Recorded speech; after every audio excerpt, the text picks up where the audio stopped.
Assalamualaikum warahmatullahi wabarakatuh. Salam Bapak Guru Hebat. Perkenalkan, nama saya Wiwi Hidayati SPD. Saya calon guru penggerak angkatan ke-10 dari Kabupaten Labuhan Batu Selatan. Di sini saya akan melakukan aksi nyata modul 1.4 tentang budaya positif. Adapun tahapan kegiatan yang akan saya lakukan dalam kegiatan aksi nyata modul 1.4 tentang budaya positif adalah 1. Rancangan tindakan. Kedua, penyebaran pemahaman budaya positif bersama rekan guru di sekolah. 3. Contoh kegiatan positif yang ada di sekolah SD swasta Widya Dharma. Tahapan yang pertama adalah rancangan tindakan. Dalam rancangan tindakan yang pertama adalah latar belakang. Sekolah berusaha menciptakan iklim pendidikan yang mampu membiasakan setiap warganya, khususnya peserta didik, melakukan budaya atau kebiasaan yang positif.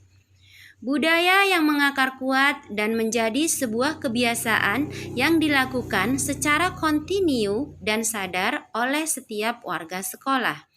Diharapkan dalam pembiasaan positif ini semua pihak dapat terlibat sehingga nantinya hal ini akan menjadi budaya di sekolah. Tindakan yang kedua, tujuan. Tujuan dari aksi nyata modul 1.4 adalah yang pertama, menumbuhkan budaya positif dengan kesepakatan kelas, di mana kesepakatan kelas dibuat oleh guru dan siswa-siswi yang ada di kelas, dan kemudian kesepakatan kelas akan menjadi keyakinan kelas, di mana keyakinan kelas tersebut akan diyakini oleh siswa-siswi yang ada di kelas tersebut. Yang kedua yaitu menumbuhkan nilai-nilai profil pelajar Pancasila pada diri peserta didik dalam kegiatan pembelajaran, di mana nantinya siswa-siswi dalam kegiatan pembelajaran akan menumbuhkan nilai-nilai profil pelajar Pancasila. Tindakan yang ketiga adalah tolak ukur. Tolak ukur dari aksi nyata modul 1.4 adalah peserta didik mampu membuat kesepakatan kelas yang dipasang di dinding kelas dan mengaplikasikan nilai-nilai profil pelajar Pancasila secara sadar dan kontinu dalam proses pembelajaran. Tindakan yang keempat yaitu lini masa tindakan yang dilakukan, di mana lini masa tindakan yang dilakukan dalam aksi nyata modul 1.4 adalah 1. Merancang kegiatan aksi nyata yang akan dilakukan dan menyampaikan hasil rancangan kepada kepala sekolah. 2. Melakukan sosialisasi kepada seluruh warga sekolah, meliputi kepala sekolah, guru, peserta didik, dan tenaga kependidikan. Ketiga, membuat keyakinan kelas dan kelas impian bersama. Keempat, evaluasi dan refleksi terhadap pencapaian aksi nyata. Tindakan yang kelima yaitu dukungan yang dibutuhkan. Dalam aksi nyata modul 1.4, dukungan yang dibutuhkan adalah 1. Dukungan yang saya butuhkan dari kepala sekolah, guru, dan tenaga kependidikan, murid, dan orang tua. Kedua, alat dan bahan yang dibutuhkan adalah materi, infokus, laptop, pengeras suara, dan mikrofon. Dan saya mendapatkan materi dari LMS, dari instruktur, dan dari fasilitator. Dan untuk infokus dan pengeras suara, saya memakai milik sekolah. Sedangkan untuk laptop, saya memakai milik pribadi. Kegiatan yang kedua dalam aksi nyata modul 1.4 adalah penyebaran pemahaman budaya positif bersama rekan guru di sekolah. Warahmatullahi wabarakatuh. Syukur kita panjatkan kehadirat Allah Subhanahu wa taala yang mana pada pagi hari ini kita masih diberikan kesehatan, keselamatan sehingga kita semua dapat berkumpul di ruangan tercinta kita ini. Selawat berikan salam senantiasa kita curahkan kepada Nabi besar Muhammad SAW. Semoga kita semua mendapatkan syafaatnya. Yang saya hormati Ibu Koordinator Divisi CD, Ibu Mariama, dan yang saya hormati Ibu dan Bapak Guru yang hadir pada hari ini. Terima kasih saya ucapkan kepada Ibu dan Bapak Guru yang telah meluangkan waktunya untuk hadir di sini. Di mana di sini saya akan mempresentasikan tentang budaya positif modul 1.4. Di sini saya akan melakukan ajuhan dari tugas aksi nyata modul 1.4 guru penggerak angkatan ke-10. Tapi alangkah baiknya sebelum kita memulai presentasi, kita berdoa terlebih dahulu semoga kegiatan kita nanti mendapatkan berkah dan bermanfaat untuk kita semua. Untuk doa saya pimpin sendiri ya Ibu dan Bapak Guru. Baiklah Ibu dan Bapak Guru, sebelum kita mulai kita berdoa bersama-sama. Berdoa dimulai. Berdoa selesai.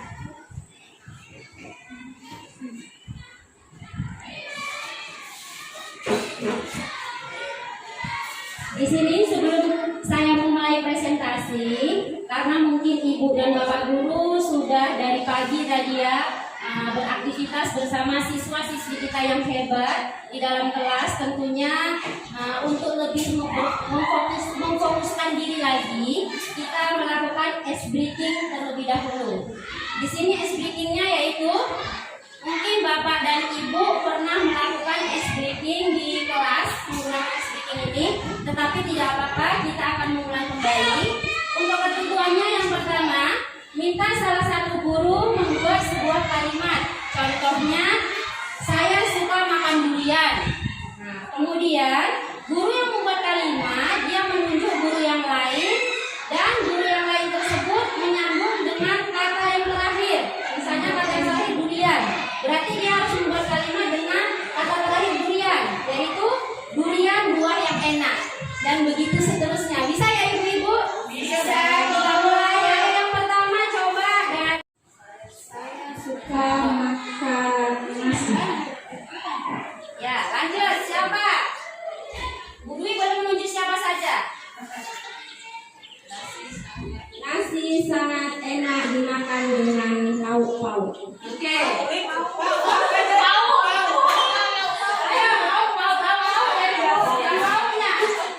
Lauk pauk yang dimasak ibu hari ini sangat nikmat. Oh iya.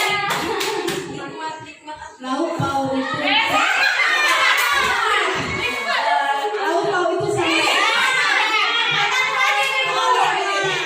Nikmat mana yang engkau sembunyikan? Nikmat mana lagi yang engkau sembunyikan? Sembunyikan. Ya.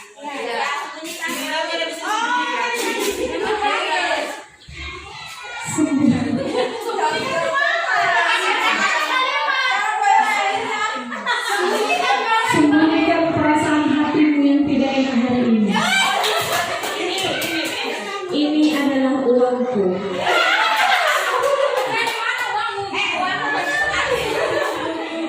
Uangku hari ini sedikit sekali.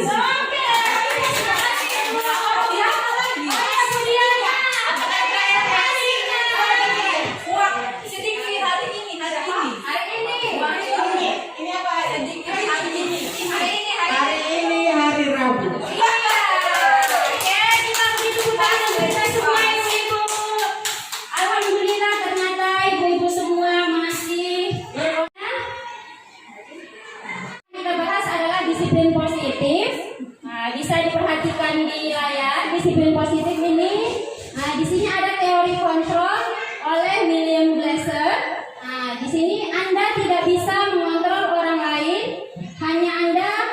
yang bisa mengontrol diri Anda.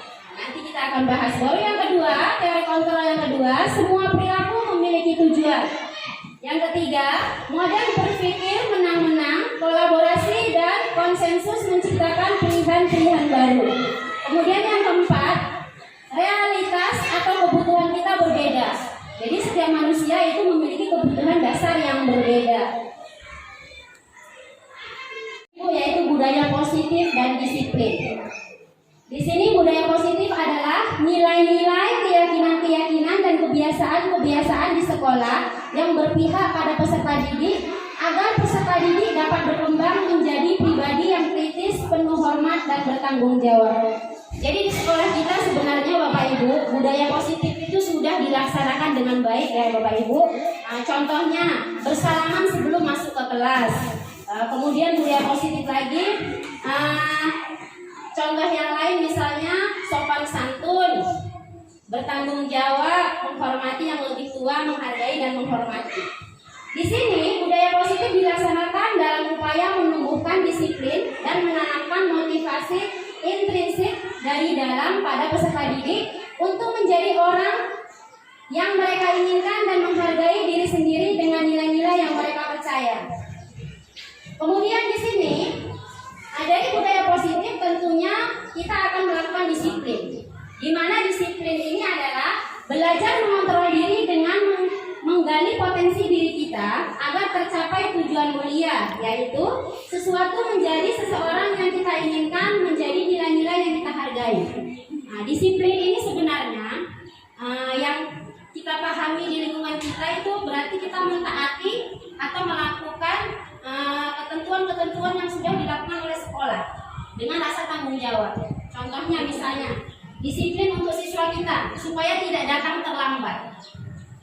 Kira-kira kalau di divisi CD ini di SD Widya Dharma masih ada tidak dijumpai siswa yang datangnya terlambat? Tidak. Ya karena naik bus. Nah kemudian kalau siswa yang tidak mengerjakan PR masih ada. Kira-kira ya saya tanya sama Ibu, kita sharing ya Bu. Jika ada siswa yang tidak mengerjakan PR dan itu saja siswanya yang tidak mengerjakan PR, si A misalnya tidak mengerjakan PR, kira-kira apa yang Bapak Ibu berikan? Bisa salah satu dari Ibu atau Bapak yang bisa memberikan komentar? Hukuman apa kira-kira? Hukuman ya, konsekuensi ataupun restitusi apa yang akan Bapak Ibu berikan? Ya, ayo, Bu Putih. Mana? Yang pertama panggilan ke orang tua Bu. Ya, panggilan ke orang tua. Mungkin Bapak Ibu guru yang lain selain panggilan kepada orang tua? Berapa kali tuh? Udah sering. Ya, misalnya ada anak yang tidak mengerjakan PR, besok dia lagi. Kali panggil orang tua Bu. Ya. Kemudian untuk tindakan kita kepada anak sebelum manggil orang tua, apa yang kita ucapkan kepada anak biasanya? Apa yang kita ucapkan bisa sama anak kalau dia tidak mengerjakan PR? Hari ini tidak mengerjakan, besok tidak mengerjakan lagi. Nanti tidak bisa naik kelas. Karena tidak mengerjakan PR. Lagi asik kamu saja pun yang nggak mengerjakan PR kadang terlintas kata-kata seperti itu ya Bu. Iya pernah. Nah jadi di sini saya lanjutkan kembali. Mengatasi ya anak-anak yang kurang disiplin biasanya yang pertama biasanya adalah memberi hukuman. Di sini hukuman adalah cara untuk melakukan pemarahan agar tingkah laku bisa sesuai dengan perilaku secara umum. Hukuman diberikan agar kesalahan yang pernah dilakukan tidak terulang kembali dan patuh terhadap peraturan. Biasanya kamu tidak mengerjakan PR, kutip sampahnya, keliling lapangan 3 kali. Itu seperti hukuman ya. Kemudian kalau konsekuensi adalah perilaku yang berfokus mengajarkan anak bagaimana bertingkah laku lebih baik untuk kedepannya. Konsekuensi memberikan pilihan-pilihan jalan keluar kepada pelanggar. Mungkin dia lebih baik daripada hukuman. Nah, contohnya seperti apa Bu? Misalnya kalau konsekuensi ini diberikan mungkin konsekuensi yang lebih mendidik ya Bu, atau mungkin coba kamu kerjakan tugasnya tapi nulisnya di luar. Nah, mungkin konsekuensinya seperti itu. Atau nggak bawa buku pelajaran ya Bu. Kemudian restitusi adalah yang ketiga, memberikan pilihan-pilihan alternatif yang bisa dipilih pelanggar agar dapat menyelesaikan masalah. Ini nanti akan kita bahas Bu. Cara mengatasi siswa yang kurang disiplin menggunakan cara restitusi. Teori motivasi terlebih dahulu. Jadi menurut Dean Gessen menyatakan ada 3 motivasi perilaku manusia sebenarnya. Yang pertama, biasanya manusia itu termotivasi untuk menghindari ketidaknyamanan atau dihukum. Mereka melakukan sesuatu itu supaya tidak dihukum. Aku bawalah buku ini supaya aku nanti sampai sekolah nggak dihukum bapak ibu guru. Dia menghindari hukuman. Aku kerjakan PR lah biar nanti nggak dihukum sama ibu dan bapak guru walaupun PR pun nanti salah. Yang penting aku kerjakan. Jadi dia menghindari hukuman. Kemudian yang kedua, untuk mendapatkan imbalan atau penghargaan dari orang lain. Contohnya seperti saya ya Bu. Aku ikut guru penggerak lah supaya nanti aku dapat bisa sertifikasi misalnya. Itu kan karena mau mendapatkan penghargaan ya Ibu. Itu yang kedua, itu efeknya lebih naik 1 tingkat daripada menghindari ketidaknyamanan atau hukuman. Baru yang ketiga, untuk menjadi orang yang mereka inginkan dan menghargai diri sendiri dengan nilai-nilai yang mereka percaya. Di sini sudah yang terbaik motivasi ini Bu, karena memang dia lahir dari dirinya sendiri. Misalnya seperti terlambat datang ke sekolah, walaupun tidak ada sanksi dari bapak kepala sekolah atau ibu kepala sekolah, tidak ada mungkin tidak ada teguran, tidak ada pernyataan, tapi kita sadar bahwa dengan terlambat ke sekolah berarti kita tidak disiplin. Jadi itu harus tumbuh dari diri kita sendiri. Itu motivasi yang ketiga. Mudah-mudahan ibu dan bapak guru divisi CD memiliki motivasi yang ketiga ya Ibu.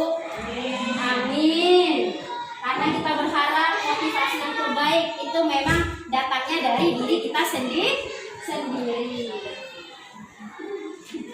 Belajar Pancasila ini sudah paham untuk ibu kelas 1, kelas 2, kemudian kelas 4, kelas 5 karena sudah kurikulum merdeka ya Ibu. Profil pelajar Pancasila ada 6. Beriman bertakwa kepada Tuhan Yang Maha Esa, mandiri, bernalar kritis, berkebinekaan global, bergotong royong dan kreatif.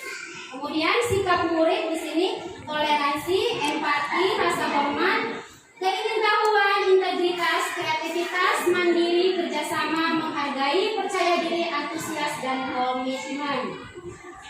Di sini juga ada 9 pilar karakter. Dan juga petunjuk sumber hidup dan keterampilan hidup di situ dapat dipercaya. Itu apa ya? Petunjuk sumber hidup. Jadi oranglah yang dapat dipercaya, peduli. Kemudian keingintahuan, kesabaran, lurus hati, penalaran, usaha, keteguhan hati dan lain sebagainya. Pak Guru, sebelum kita menghukum siswa atau mendisiplinkan siswa, di sini kita harus membuat keyakinan kelas. Keyakinan kelas itu sama peraturan kelas sama enggak? Berbeda. Bu Des, kenapa berbeda Bu Des? Perbedaannya itu yang membedakan adalah kalau peraturan itu biasanya ditetapkan oleh gurunya, sedangkan keyakinan kelas itu adalah kesepakatan antara guru dan siswa. Iya. Oke, kasih tepuk tangan boleh nggak Bu Des?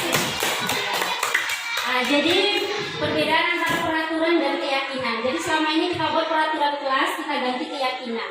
Benar kata Ibu Desi, kalau keyakinan itu dari dalam diri kita bersama-sama. Kita yakini. Jadi ciri-ciri keyakinan kelas antara lain bersifat lebih abstrak daripada peraturan yang lebih rinci dan konkret. Keyakinan kelas berupa pernyataan-pernyataan universal yang dibuat dalam bentuk kalimat positif. Keyakinan kelas tidak dibuat dalam jumlah banyak sehingga mudah diingat dan dipahami oleh semua warga kelas. Keyakinan kelas merupakan sesuatu yang dapat diterapkan di lingkungan kelas tersebut. Pembuatan keyakinan melibatkan semua warga kelas melalui kegiatan curah pendapat. Kemudian keyakinan kelas ditinjau kembali dari waktu ke waktu. Di sini contoh pelaksanaannya.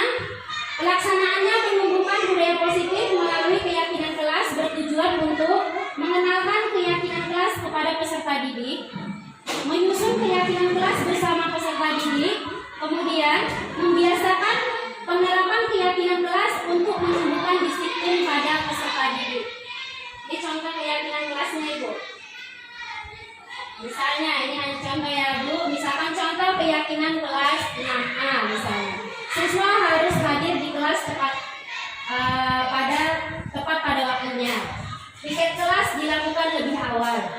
Wajib memakai seragam sesuai ketentuan pakaian seragam di sekolah. Berperilaku sopan, santun, dan saling menghargai satu sama lain. Kemudian tanggung jawab. Itu untuk kelas 6A misalnya. Kalau untuk kelas 6B misalnya, menjaga ketertiban kelas dan mematuhi tata tertib sekolah dengan penuh tanggung jawab. Aktif mengikuti pembelajaran dengan semangat dan percaya diri, bergotong royong menjaga kebersihan dan kerapian kelas, menghormati semua guru dan saling menghargai sesama teman, fokus menggunakan gawai atau gadget untuk keperluan pelajaran. Kadang ini kan siswa ada yang bawa ke sekolah membawa handphone ya, Bu. Memang kita haruskan misalkan pada hari-hari tertentu, misalkan seperti kelas 5 untuk ujian AKM. Jadi mereka itu kalau membawa gadget itu harus memang untuk keperluan sekolah, bukan nanti gurunya pergi malah main game. Sekarang lagi gencar-gencarnya game. Ini ada dia menghukum, membuat orang merasa bersalah, jadikan teman, memantau atau menjadi manajer. Kira-kira posisi kita sebenarnya di kelas kepada siswa jadi apa ya? Apakah masih menjadi penghukum, atau membuat orang merasa bersalah, atau teman, mantau, atau manajer? Contoh, guru menghardik, menunjuk-nunjuk, menyakiti, menyindir. Kamu udah gak ngerjakan PR, tulisanmu jelek lagi katanya. Itu kan sudah menghardik dia. Udah gitu kan munjuk-munjuk. Nah, jadi di sini kalau kamu tidak melakukannya, saya akan apa? Saya akan tinggalkan kelas misalnya. Kita ancam.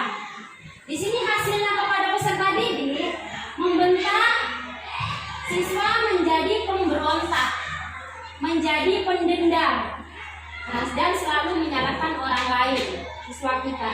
Apa di antara itu masih ada yang menghukum? Enggak ya, enggak ada ya. Udah enggak ada lagi yang menghukum ya. Kemudian membuat orang merasa bersalah atau siswa merasa bersalah. Misalnya guru berceramah menunjukkan kekecewaan mendalam. Contohnya, kamu sudah mengecewakan ibu, nah kamu nggak mengerjakan PR. Ibu kecewa sama kamu.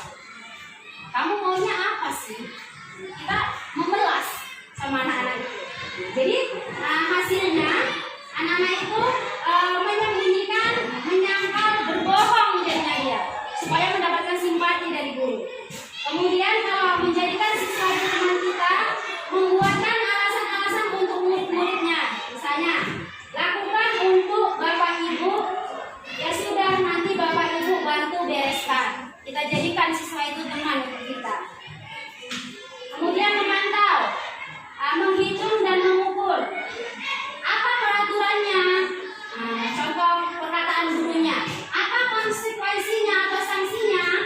Apa yang telah kamu lakukan? Apa yang terjadi sekarang? Kita bertanya kepada siswa. Jadi siswa itu bisa menyelesaikan sesuatu bila diawasi. Kita jadi pemantau. Jadi siswa itu kalau nggak diawasi dia nggak akan selesai mengerjakan tugasnya. Kemudian manajer mengajukan pertanyaan-pertanyaan. Apa yang kita yakini? Apa kamu meyakini hal tersebut? Misalnya, keyakinan kelas tadi yang sudah kita buat ya Bapak Ibu. Misalnya, kalau kamu meyakininya, kamu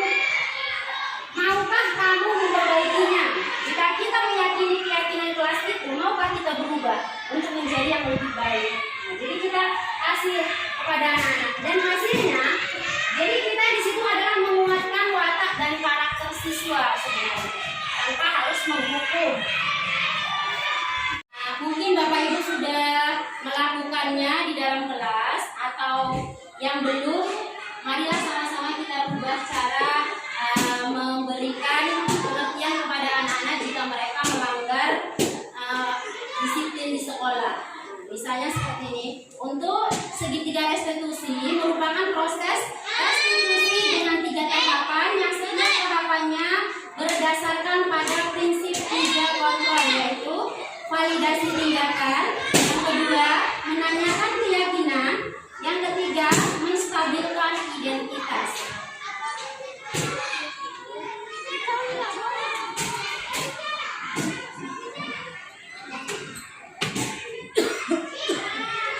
Sembilan ciri-ciri restitusi. Yang pertama, bukan untuk menebus kesalahan, namun untuk belajar dari kesalahan. Jadi kita memberikan pengertian kepada anak-anak bukan untuk menebus kesalahan, tapi untuk belajar dari kesalahan supaya tidak terulang kembali. Kemudian yang kedua, memperbaiki hubungan supaya siswa itu tidak menendam kepada kita.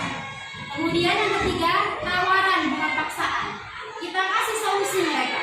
Kita tawarkan hal-hal yang memang sesuai dengan keyakinan kelas. Kemudian yang keempat, restitusi menuntun untuk melihat ke dalam diri. Yang kelima, restitusi mencari kebutuhan dasar yang mendasari tindakan. Yang keenam, restitusi diri adalah cara yang paling baik. Yang ketujuh, restitusi fokus pada karakter bukan tindakan. Kedelapan, restitusi fokus pada solusi.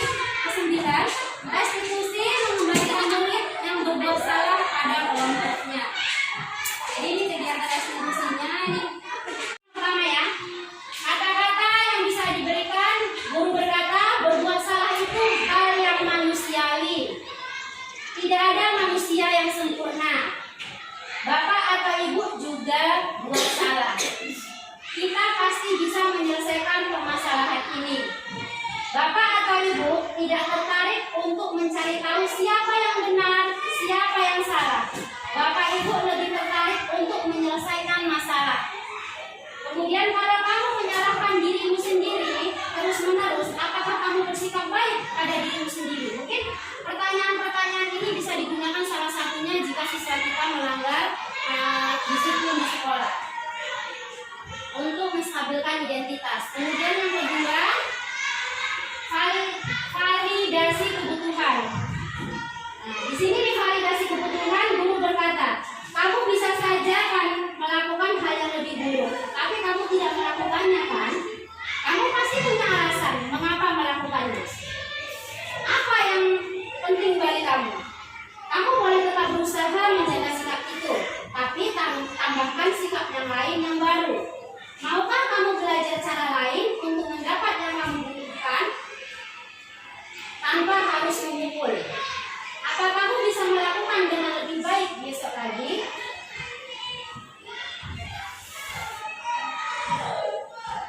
Kemudian untuk menanyakan keyakinan, guru berkata, apa nilai yang kita percaya di kelas atau sekolah kita? Nilai-nilai universal apa yang telah kita sepakati? Ini kesepakatan kelas kembali lagi tadi. Kelas yang ideal itu seperti apa sih? Kamu ingin jadi anak seperti apa? Apa yang kamu rasakan ketika kamu melakukan itu? Kamu menjadi orang yang seperti apa?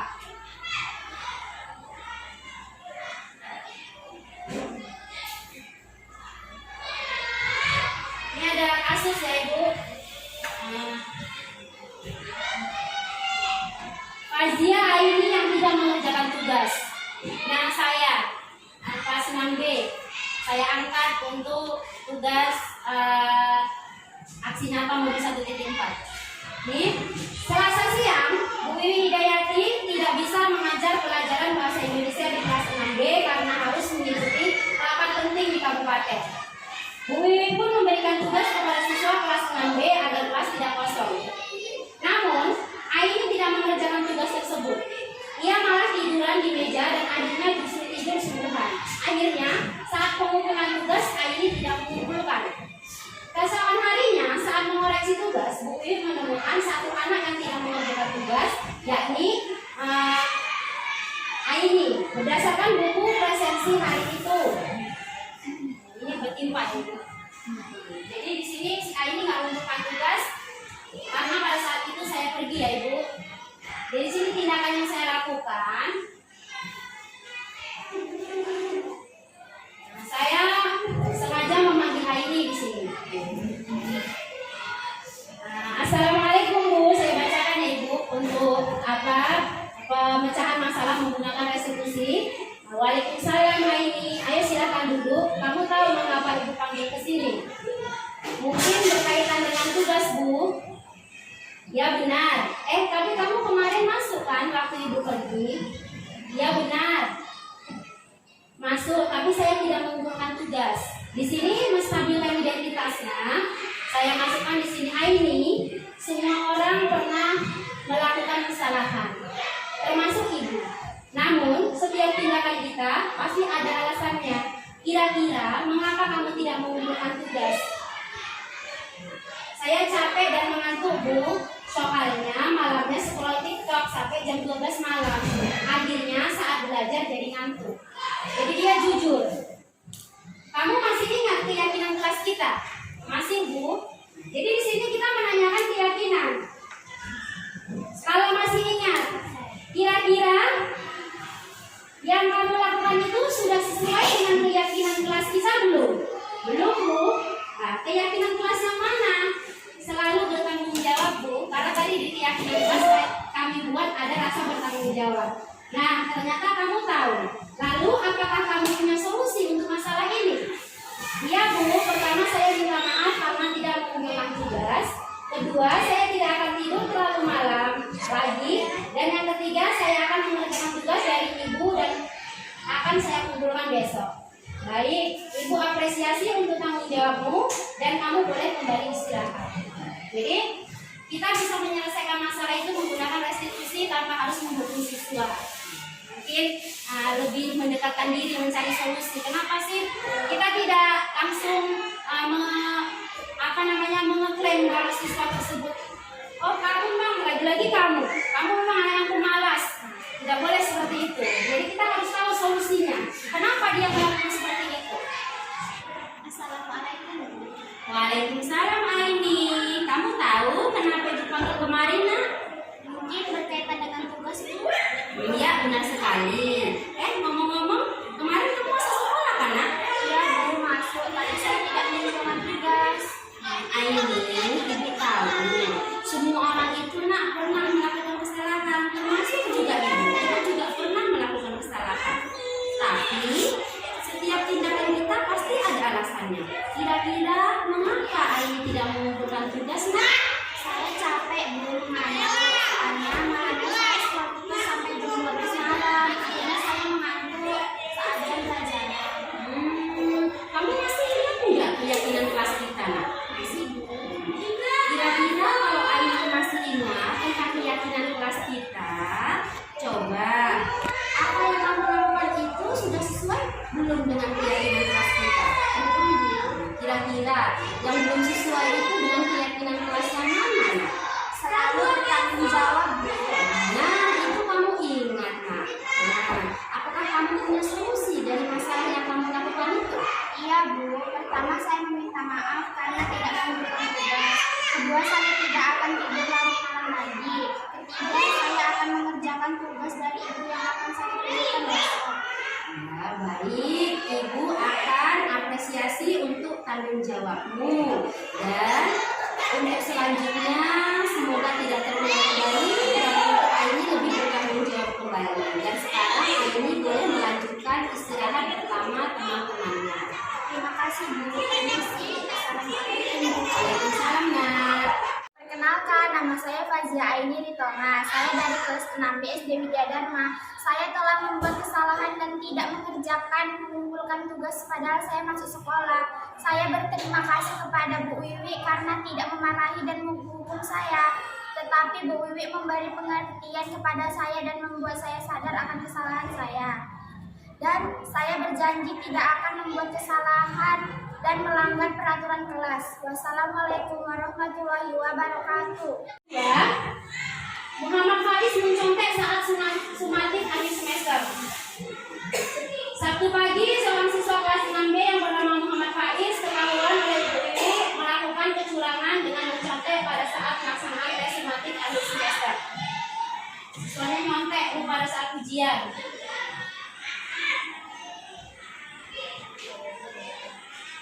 Oke, saya mencoba untuk memecahkan masalahnya menggunakan segitiga restitusi.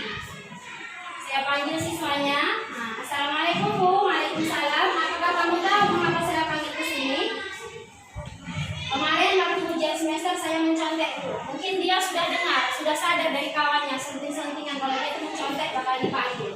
Nah, kemudian coba kamu ceritakan kronologi kejadiannya. Ya Bu, jadi waktu itu saya membawa catatan kecil ke dalam ruangan penilaian akhir semester dan ketahuan oleh pengawas ruangan Bu, kita akan memberikan pertanyaan menggunakan menstabilkan identitas. Oh begitu, saya yakin tidak ada siswa yang sempurna. Jadi kita nggak membuat oh salah itu, jangan kau ulang lagi ya. Jadi kita tanya, saya yakin tidak ada siswa yang sempurna. Kemudian kamu sudah baik mau mengakui kesalahan yang sudah kamu lakukan. Iya Bu, saya minta maaf. Kemudian di sini validasi tindakan yang salah. Bu guru menanya, kenapa kamu sampai mencontek? Siswa menjawab, karena pelajarannya begitu sulit. Jadi saya memutuskan untuk membawa catatan kecil. Saya minta maaf Bu. Tindakan itu benar atau salah? Salah Bu, saya tidak jujur dalam mengerjakan penilaian akhir semester. Iya. Kemudian kita menanyakan keyakinan. Guru untuk kedepannya, apa yang akan kamu lakukan saat ujian berlangsung? Saya akan belajar lebih tekun lagi dan bertanya kepada guru mapel apabila saya belum paham tentang materi pelajaran. Bagus, Ibu guru pasti akan dengan senang hati membantu kalian. Terima kasih Bu. Wassalamualaikum. Waalaikumsalam Nak. Kamu tahu mengapa Ibu panggil kemari Nak? Kemarin waktu ujian saya mencontek Bu. Coba Ibu mau tahu. Coba Pak In ceritakan kronologis kejadiannya Nak. Ya waktu itu saya membawa buku catatan kecil ke dalam ruangan penilaian ujian akhir semester dan diketahui oleh penjaga ruangan. Oh begitu kejadiannya. Ibu yakin tidak ada siswa yang sempurna. Ya Bu, saya minta maaf. Kamu sudah mengakui kesalahan kamu dan kamu sudah mengakui apa yang kamu lakukan. Kenapa kamu sampai mencontek Nak? Karena pelajarannya begitu sulit Bu, jadi saya memutuskan untuk membawa catatan kecil. Kami minta maaf Bu. Kira-kira tindakan kamu itu benar atau salah Nak? Salah Bu, saya tidak jujur dalam penilaian akhir semester. Untuk kedepannya, apa yang kamu lakukan saat ujian berlangsung Nak? Saya akan belajar tekun Bu dan bertanya kepada guru apabila maksud saya tidak paham tentang materi pembelajaran. Bagus, Ibu guru pasti akan senang dan akan membantu dan memantau Pak Is untuk belajar. Terima kasih Bu. Assalamualaikum warahmatullahi wabarakatuh. Waalaikumsalam anak Ibu. Assalamualaikum warahmatullahi wabarakatuh. Perkenalkan, nama saya Muhammad Faiz Mubarak. Saya dari kelas 6B SD Widya Dharma. Saya telah membuat kesalahan saya mencontek saat ujian semester.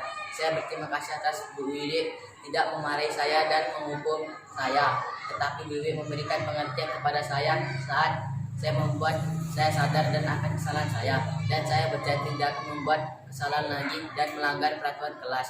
Assalamualaikum warahmatullahi wabarakatuh. Mungkin cukup sekian pemaparan dari saya tentang modul 1.4 tentang budaya positif yang ada di sekolah. Mudah-mudahan dengan saya presentasikan bisa sedikit-sedikit ya Ibu, bisa mulai kita rubah. Yang tadinya kita mendisiplinkan siswa mungkin dengan cara menghukum ataupun memberi konsekuensi, kita sudah bisa merubah dengan cara restitusi. Kita lebih mencari tahu apa sih alasan mereka melakukan itu, apa sih keinginan mereka. Karena sebenarnya mereka itu adalah anak-anak yang baik, anak-anak yang memang ingin dimengerti dan ingin dilindungi, karena kita di sini adalah orang tua siswa yang ada di sekolah. Mungkin sebelum saya akhiri, alangkah baiknya kita tutup dengan berdoa bersama-sama. Saya pimpin ya Bapak Ibu. Sebelum kita tutup acara ini, marilah kita berdoa menurut agama dan kepercayaan kita masing-masing. Doa dimulai. Doa selesai. Dan saya akhiri. Wassalamualaikum warahmatullahi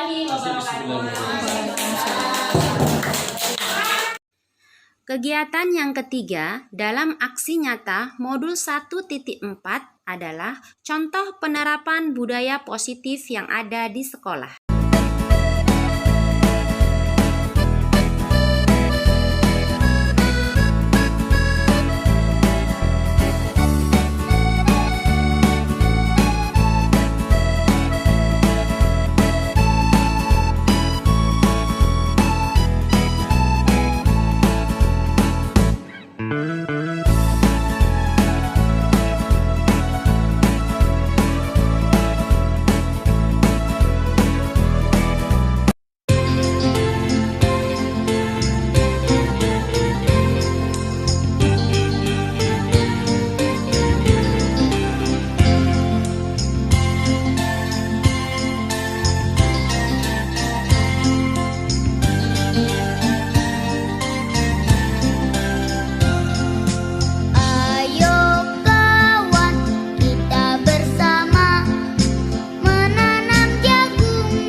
Kelompok 3 akan mempresentasikan hasil tanaman kami.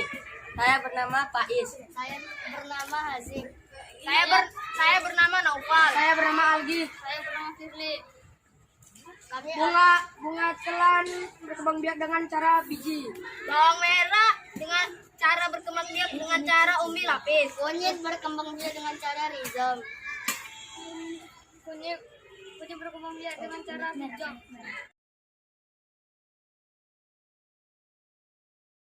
Kami dari kelompok 1 akan mempresentasikan tumbuhan yang kami tanam. Kunyit berkembang biak dengan cara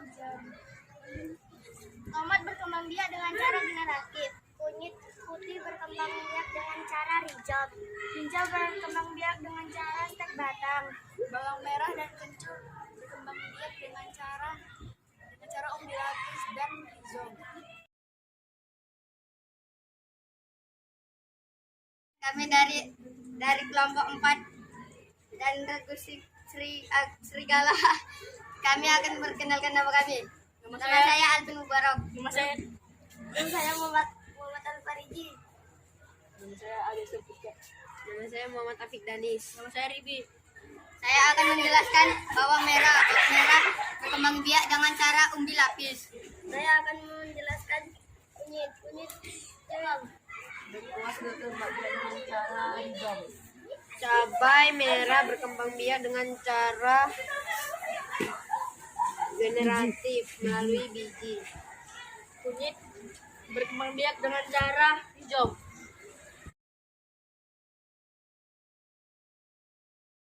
Kami dari kelompok 2 akan mempresentasikan hasil tanaman kami. Nama saya Salva. Nama saya Salsa. Nama saya Daun sap berkembang biak dengan cara generatif melalui biji. Cabai berkembang biak dengan cara generatif. Ini berkembang biak dengan cara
Double the first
Fajiana Yunda Sabitri. Saya kelas 5 SD Swasta Widya Dharma.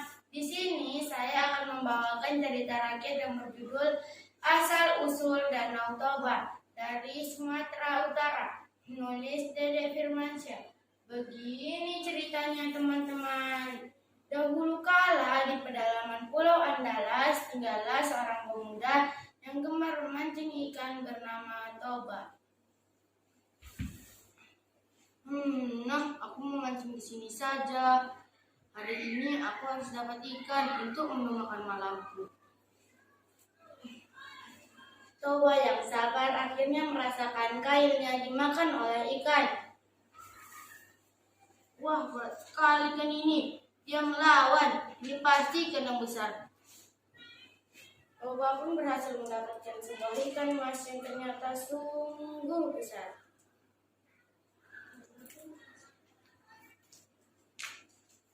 Wah, benar-benar kuat kamu ya. Ikan itu tampak berkilauan terkena pancaran sinar matahari. Toba pun memasukkan hasil tangkapan itu ke dalam sebuah tempayan. Selesai mendapatkan ikan, Toba pun bergegas menuju rumah untuk memasak ikan tangkapannya. Nah, tunggu di sini dulu ya ikan, aku akan mencari kayu bakar untuk memasak. La la la la. Sementara Toba mencari kayu bakar, sebuah keajaiban pun terjadi dari rumahnya. Rumahnya seketika bersinar. Setelah beberapa waktu mencari kayu bakar, Toba pun kembali ke rumahnya. Sinanggar tulo tulo atulo, sinanggar tulo tulo atulo. Namun betapa terkejutnya ia ketika memasuki rumahnya. Hah, kemana ikanku? Lalu dari mana mas ini? Ikan hasil tangkapannya menghilang. Sebagai gantinya terdapat kepingan-kepingan emas di dalam tempayannya. Itu merupakan emas dariku, Toba. Hah, siapa kau gadis manis? Apa yang kamu lakukan di sini? Aku sebenarnya adalah ikan yang kutangkap tadi pagi. Jangan kau makan aku. Sebagai gantinya, aku akan tinggal bersamamu untuk membantumu. Tapi berjanjilah padaku, kau tidak akan memberitahu siapapun akan hal ini. Baiklah, aku berjanji. Maka gadis jelmaan ikan itu pun tinggal bersama Toba untuk membantu Toba. Hingga Toba menikah dengan gadis jelmaan ikan itu pun. Mereka pun dikaruniai seorang anak bernama Samosir. Namun karena sering dimanja, Samosir tumbuh menjadi anak yang pemalas dan nakal. Hingga suatu pagi, ibu minta tolong antarkan nasi ini kepada ayahmu di ladang. Aku masih capek habis bermain, ibu saja yang pergi. Samosir, ibu minta sekali ini saja, turuti perintah ibumu ini. Ya, aku antarkan, bawa sini bekalnya, ayo. Hati-hati nak, jangan mampir-mampir, kasihan ayah menunggu lama. Ya, Bu. Samosir pun akhirnya mau mengantarkan bekal makan siang untuk ayahnya di ladang. Kala itu matahari bersinar terik. Samosir dengan muka cemberut masa menuju ladang sang ayah. Setibanya di ladang, Ayah, aku membawakan bekal dari ibu untuk ayah. Oh, Samosir anakku, tumben sekali kamu mau ke sini. Ayah kira ibu yang akan ke sini. Ayo makan bersama ayah di gubuk. Tapi aku mau pulang saja, ayah. Ayolah, temani ayah makan siang. Namun, begitu membuka bekalnya, Toba sangat terkejut mengetahui bekalnya kosong. Hah, kenapa tidak ada makanan yang tersisa? Maafkan aku, ayah. Aku hilaf. Aku memakan bekal ayah sewaktu perjalanan ke sini. Toba sungguh marah mendengar pengakuan anaknya itu. Kenapa kau habiskan makananku, ha? Udah pemalas, nakal lagi. Kau benar-benar anak ikan. Mendengar ayahnya marah dan memanggilnya anak ikan, Samosir pun menangis berlari ke rumahnya untuk menemui ibunya. Ibu.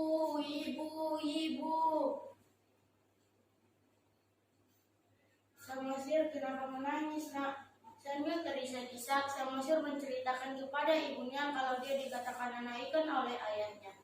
Mendengar cerita anaknya, sang ibu sangat terkejut. Ia tidak menyangka kalau suaminya itu telah melanggar janji untuk tidak memberitahu siapapun tentang asal-usulnya kepada siapapun. Samosir naiklah ke atas bukit sana, cepat nak. Baik ibu. Sang ibu segera menyuruh putranya itu untuk naik ke atas bukit yang lebih tinggi. Setelah mengetahui putranya telah sampai di atas bukit, giliran dia menuju sungai tempat asalnya dulu. Dia pun terjun ke dalam sungai tersebut. Biur, dan kembali ke wujud ikan. Seketika awan hitam meliputi langit yang awalnya cerah. Guntur kilat menyambar berkali-kali. Duar, duar, duar. Dan terjadilah hujan badai yang besar. Hujan yang begitu tiba-tiba membuat semua hewan berlarian panik menyelamatkan diri. Hujan deras mengguyur lembah, membuat air sungai meluap hingga membentuk sebuah danau yang besar. Danau itu kini dikenal sebagai Danau Toba. Sedangkan pulau yang berada di tengahnya diberi nama Pulau Samosir. Demikianlah cerita tentang asal-usul Danau Toba. Pesan moral dari cerita ini adalah jangan sekali-kali membuat janji jika tidak mampu menepati. Wassalamualaikum warahmatullahi wabarakatuh. Salam literasi.